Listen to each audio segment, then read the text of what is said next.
In this world, perhaps. But in my world, the books will be nothing but pictures.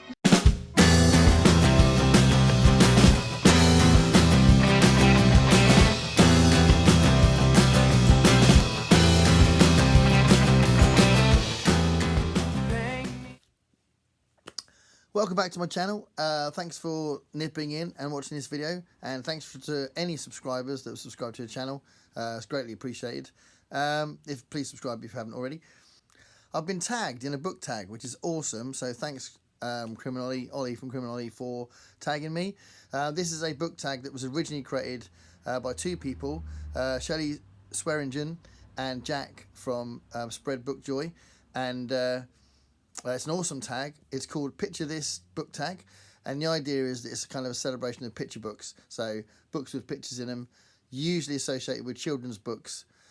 For my response to the tag, I haven't got a lot of children's books in there, but it's a fantastic tag, and it's a good opportunity to talk about books that you wouldn't necessarily normally talk about, because when we do book reviews and we talk about some of the books we love, we usually talk about novels or short story collections. We don't normally talk about these kind of books very often, so it's quite a good tag for that. And there's 8 prompts, so there's 8 prompts that we have to answer to bring about a discussion about these books. So I'm going to start straight away, and they're all the prompts are initiated by a picture book, and then the question comes after the book.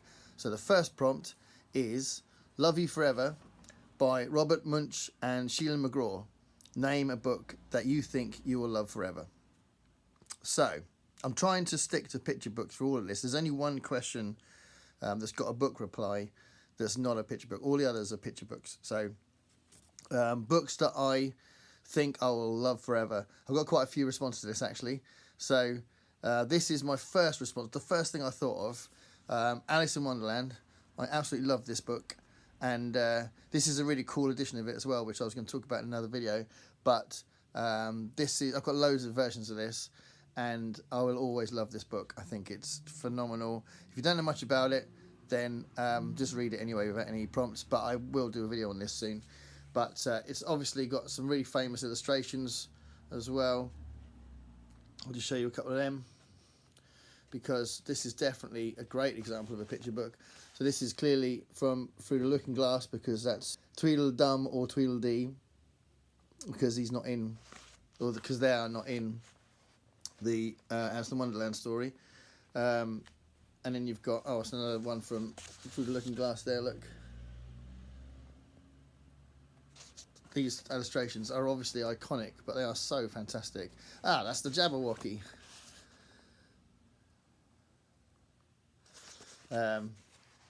And going right back to Alice in Wonderland, you've got the Griffin telling the story of the lobster quadrille with the turtle. That's got a line, we call him Tortoise. Why did you call him a tortoise if he's a turtle? Because he taught us. It's such a brilliant book. And there's the Cheshire Cat. Anyway, you get the idea. Alice in Wonderland, unbelievable book. Quite rightly a classic. Also, I'm going to pick a few others. So I'm pretty sure I'm always going to love this. Watchmen, Alan Moore, Dave Gibbons. This was a really important book for me, because it made me, it kind of switched me on to comics and graphic novels. I'm not a massive comic collector, and I kind of pick the graphic novels that appeal to me, so I don't just collect stuff that's important. So my graphic novel collection is a little bit random in some ways, but I do love this book. It's not a massive surprise, is it? Anyone that will handle this kind of thing understands the significance and the brilliance of this book. And this is the art style, because I think as it's a picture book tag, we ought to talk about the illustrations and the illustrators. So Dave Gibbons does the artwork, and it's just such a phenomenal book. And obviously the iconic Dr. Manhattan, who's so powerful that he does nothing because he can do so much. It's sort of very deep and complex novel that pushed comics forward in a way that has obviously been discussed loads before, but I will always love this book. And look at that, I bought this from Dave's Comics in Brighton, which is a really awesome shop. I've just seen the price. I've had this a long time though, so it's probably like one of the first times I went to Brighton back in the day. So there's that one. One of the first books I remember owning. This is really old, but I love this book. It's a very large book, so it's got two different parts to it. So this is the script of Life of Brian, Monty Python's Life of Brian. This is the script of it on this side. So hold on, where are we? Yeah, that's the script of the film. And then if I then switch it around, then this is like behind the scenes information and photos from the making of the film. So this is a very rare book, I think, now. But I'm a massive Monty Python fan, and I love this film, and I love this book of this film. This is one of my treasured books. So yeah, I will always love this book. And if you get a chance, if you see it around, you should nab it, because I don't see this very often. So yeah, some of Terry Gilliam's animations here on the page. But importantly, this side is the script, which is obviously brilliant. So, hold on. Brian, baby called Brian. As I've said in previous videos, I do collect books about the Marx Brothers, or by the Marx Brothers, and this is a book I looked for a long time because I'd heard about it. Wire Duck. I've had this a long time, so even though I did look for it for quite a while, I haven't had it for a while because I've been collecting their books for a long time. I think for about 32 years I've been looking around for their books, I'd say. And I've got a whole load of them. But this is quite a good book because this is literally kind of scenes from the films. So it's like photographs with the script on it. And I think it's got Coconuts, Monkey Business, Horse Feathers, Duck Soup, Night of the Opera. It's not just the Paramount film, it's got Night of the Opera as well. This is obviously the scene from Night of the Opera where they're stowawaying in a ship and they just get more and more people to come in from room service, and it just gets a bit hectic. And there's a great line where the woman who's going to cut his nails says, "Do you want long nails or short nails?" And he says, "The way this is going, I think I'm going to need short nails." So, Wire Duck, which is a line from one of their films, and it's a really rare book. It took me quite a while to find it, and it's a nice part of my collection, so I'll always love that book as well. Another thing I've said in a previous video, which again I can expand on if people want it, is I've got a developed collection of books about animation as well, and this is my favourite one on animation, which is Of Mice and Magic, A History of American Animated Cartoons by Leonard Maltin. So I don't know if you guys collect or used to collect Leonard Maltin's film guide, but I used to collect his film guide every year when I was younger. That was kind of one of my sort of standard Christmas presents when I was a kid and a teenager. I used to love the Leonard Maltin guides. And this is a really good comprehensive study of different studios. As you can see, you've got Woody Woodpecker, so the Wonderland studio, you've got Popeye, so Max Fleischer, you've got Disney's Goofy there, and you've got Bugs Bunny there from the Warner Brothers staple. So it covers a lot of areas, and it's really good. I learned a lot about my initial knowledge of the American animated cartoons from this book. So, Of Mice and Magic, really good book. Another set of books, really, because I can't really distinguish the two of them, because I kind of discovered them at the same time, thanks to my friend, who I'll mention later. But something else that always mean a lot to me, and I don't ever want to lose these books, and that is these knockabout compilation books, or knockabout specials, The Seven Deadly Sins and Hell on Earth. Hell on Earth issue and Seven Deadly Sins is where I discovered Hunt Emerson, and it's also where I discovered Alan Moore, actually. And there's all sorts of people that have contributed to these knockabout specials. So I'll just show you a little bit of Seven Deadly Sins. So if you have a look at the contents page, you've got each sin done by these guys here. Neil Gaiman's in there doing Sloth. Dave Gibbons, Gluttony, and Alan Moore there does a fantastic one about lust, which is kind of like a critique of the arms trade. It's like a massive satire on that, and he uses the deadly sin of lust to make this sort of satire parody of the arms trade. It's really cool, and obviously you see Hunt Emerson's example there is of envy. So yeah, this is a really good book, and because they're different artists, there's different styles within the contents of the pages, and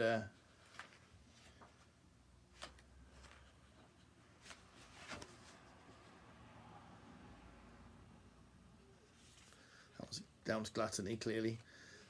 Greed is covered here. This is Lust, so it's really, really beautifully illustrated. And this is Alan Moore's take on the 7 deadly sin of lust. So yeah, that one. And then in a similar way, the Hell on Earth issue is again, it's lots of different people doing their take on heaven and hell and that kind of thing. So this is a list of the contributors there.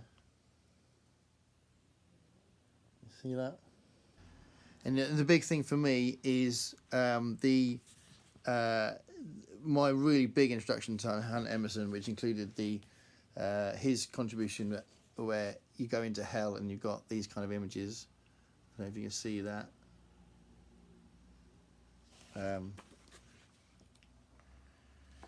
It's amazing.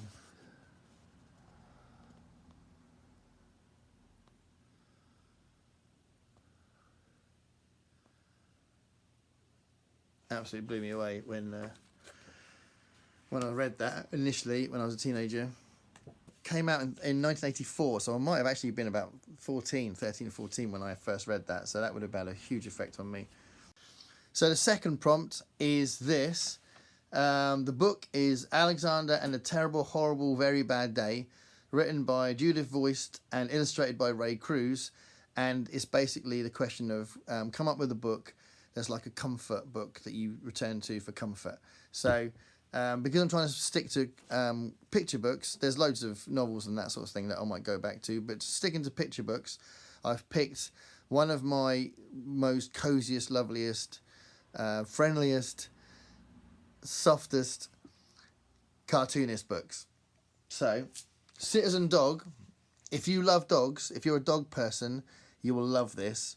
So I'd say even if you're not massively into buying cartoonist books, definitely recommend you buy Citizen Dog if you're into dogs. So I've always had dogs. I've got 2 dogs now that are actually lying together on the chair over there, which is really sweet. And I do love dogs, and this is a really, really cool comic strip about dogs.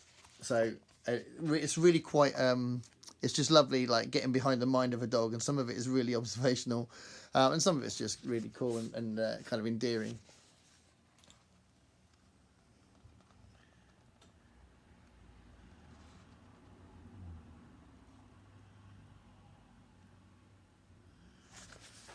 And some of them haven't got necessarily loads to do with how typical dogs behave, but this is quite a funny one.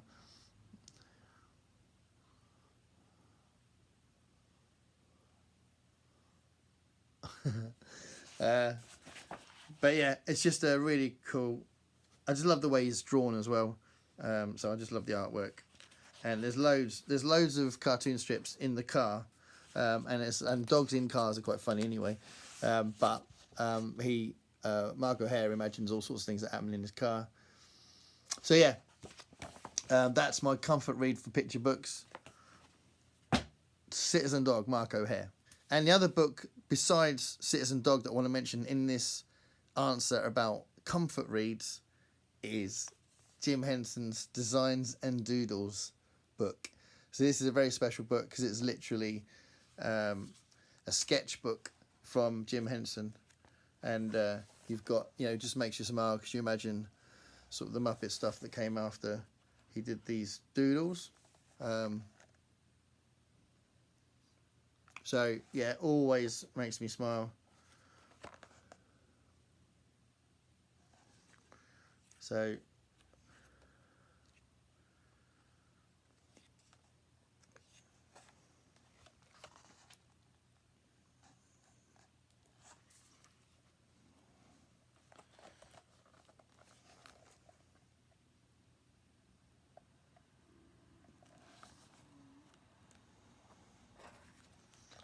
this is Ernie and Bert.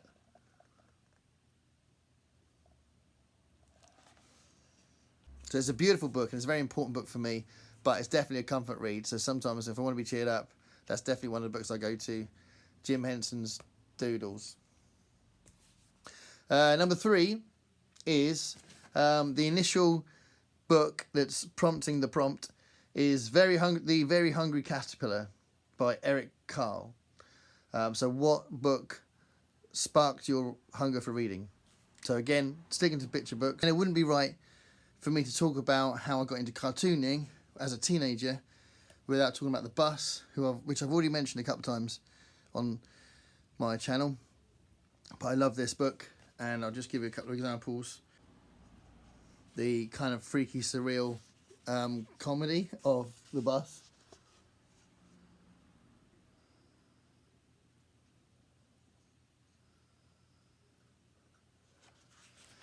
I've shown you bits of this before, but this is another one.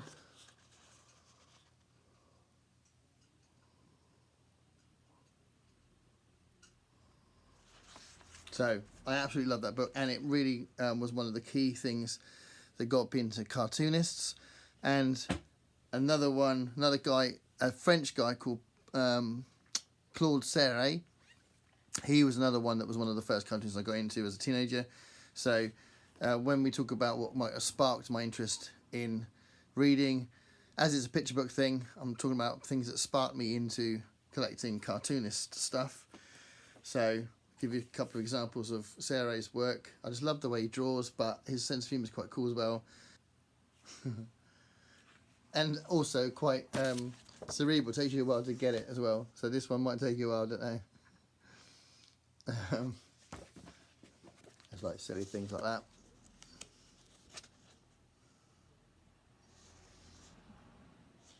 This is the DIY book. I've got quite a lot of his books, but they're quite hard to get now, and they're like, you know, they're very quite basic, but there's something kind of charming about them.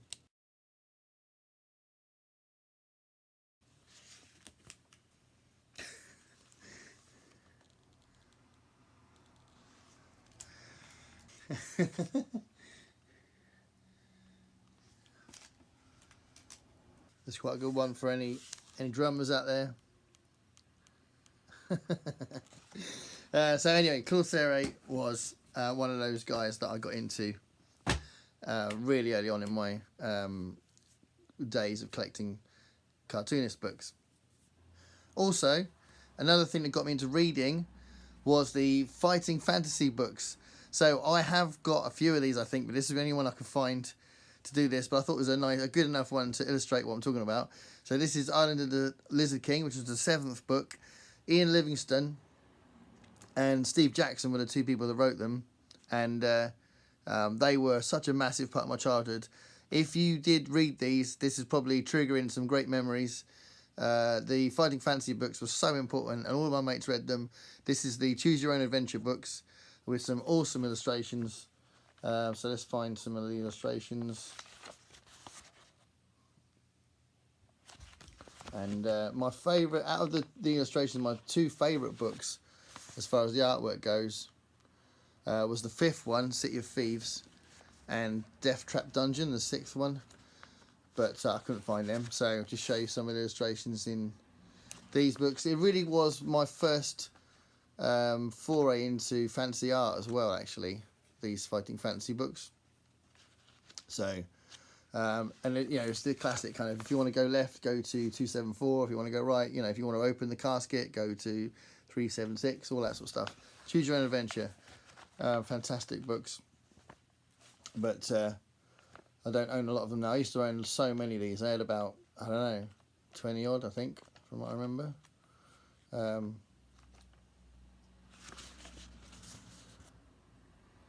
Awesome artwork. Alan Langford is the illustrator of this one. I think it changes. I think the City of Thieves and Death Trap Dungeon had a different illustrator. I'm not sure. But yeah, fighting fantasy books. Did you read these? If you did, I bet you loved them as well. And another thing, really, really important, great, classic, iconic versions of picture books. Massive part of my childhood. And some of the first things I read. Magazine first, then the paperback versions, and that's the Mad books. So again, I've got a whole box of Mad books up in the loft, but this one was downstairs. It was one of the ones I recently added to the collection. So Dr. Jekyll and Mr. Mad is an example of that, but I've got loads and loads of them. And if anyone was into Mad magazine or the Mad magazine paperbacks, then you'll probably relate to some of this. So it's got the usual stuff like the movie parodies. It's got sort of random observational humour stuff. It's got Spy vs Spy here, which I love the Spy vs Spy ones. It's got stuff by Dave Berg, his observations about life. Sergio, we got Don Martin's amazing stuff. I love Don Martin's cartoons, and this one in particular, the film parody in this one is Bonnie and Clyde. So that looks like Mort Drucker. Is that Mort Drucker? Yeah, Mort Drucker's caricatures there of Warren Beatty and Faye Dunaway. Mort Drucker was my favourite of the caricaturists, but they had loads, like Angela Torres and all sorts of people, but Mort Drucker was the best one, I think. And then I just passed something by, where is it?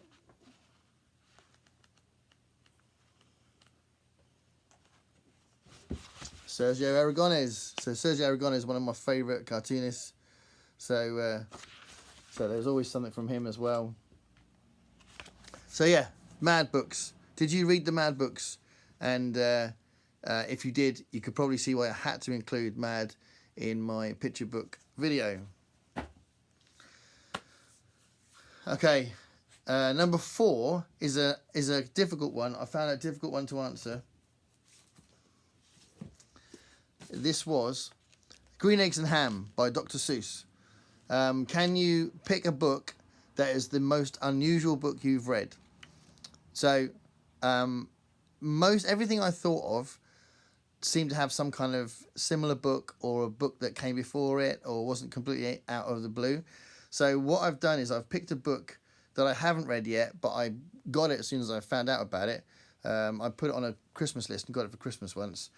But it's a very interesting kind of idea, and it's I discovered it because when I was looking for Gahan Wilson stuff, who's one of my favourite illustrators, this came up, and it's not Gahan Wilson, it's a guy called Joe Lynch, but the style is the same, so I think that's why it was flagged up.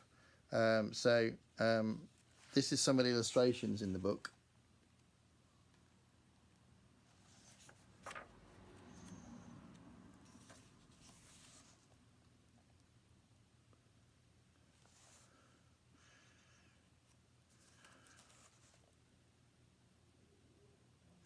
And it's a gothic fantasy called Chog by Quentin Crisp.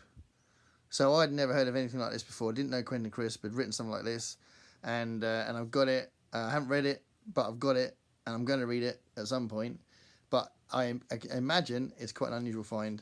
But this was the best thing I could think of for that prompt. The next prompt is the 5th one, which is Where the Wild Things Are by Maurice Sendak. Your favourite book that features the natural world. So again, sticking to picture books, I've picked this one, which is a book I do value a lot, which I think I found this second hand, and it's basically a textbook on biology. perspectives on animal behaviour. So I like collecting these kind of things as well. And it's got tons and tons of illustrations, as you can probably imagine. And some of them are diagrams and graphs, and some of them are photographs of the research being done. And some of them, like here you've got a section of colour photographs about courtship and sort of mating rituals and things like that, on the central nervous system of certain animals and how it changes their behaviour, and critical periods of development in behaviour in birds. That's that section. Things like feigning injury and death. Obviously, you've got a picture of a possum there. Famously, they feign death to avoid any kind of conflict. Colour changes with certain fish. Loads and loads of stuff. It's a really, really interesting and comprehensive book on animal behaviour. So the 6th prompt is not a book prompt, it's just a question.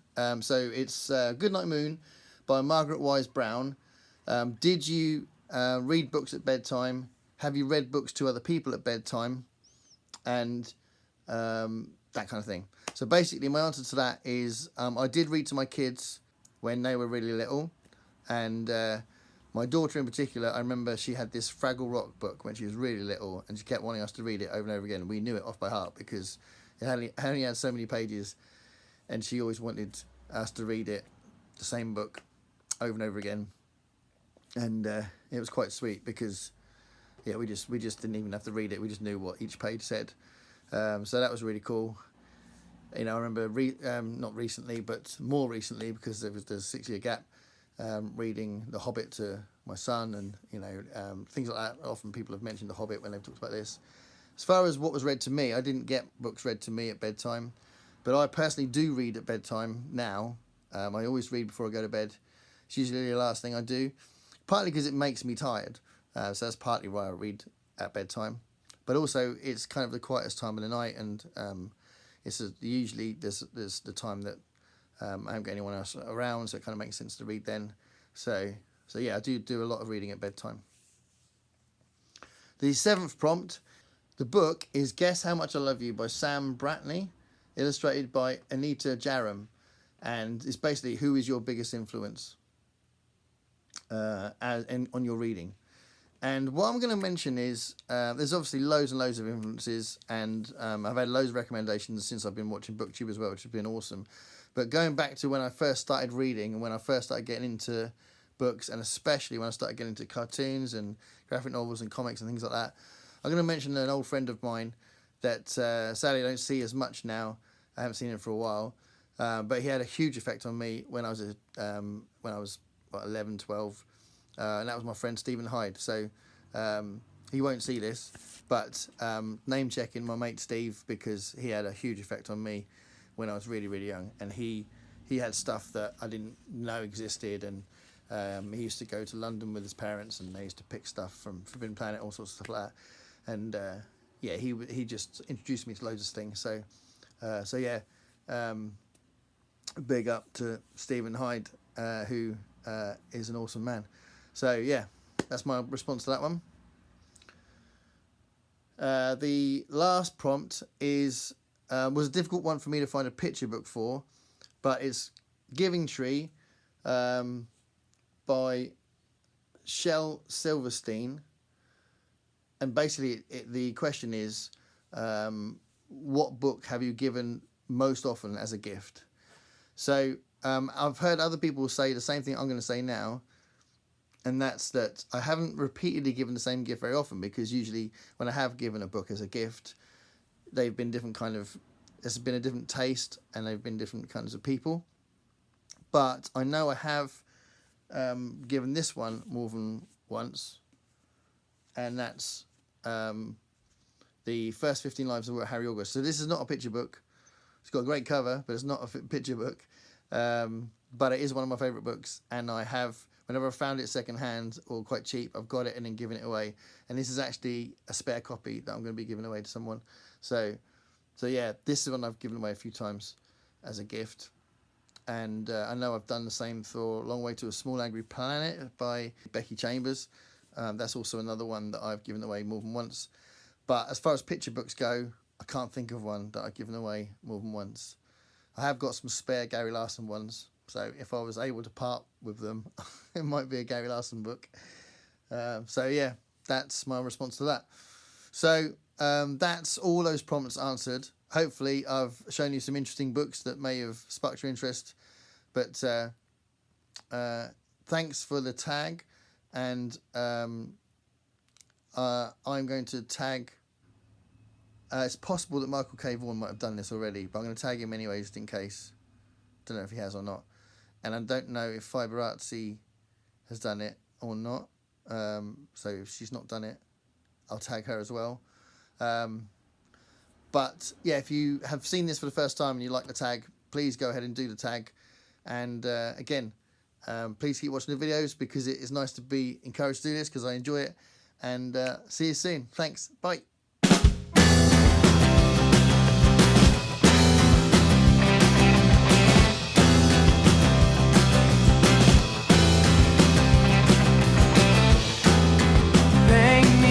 Picture of what it's like to be you.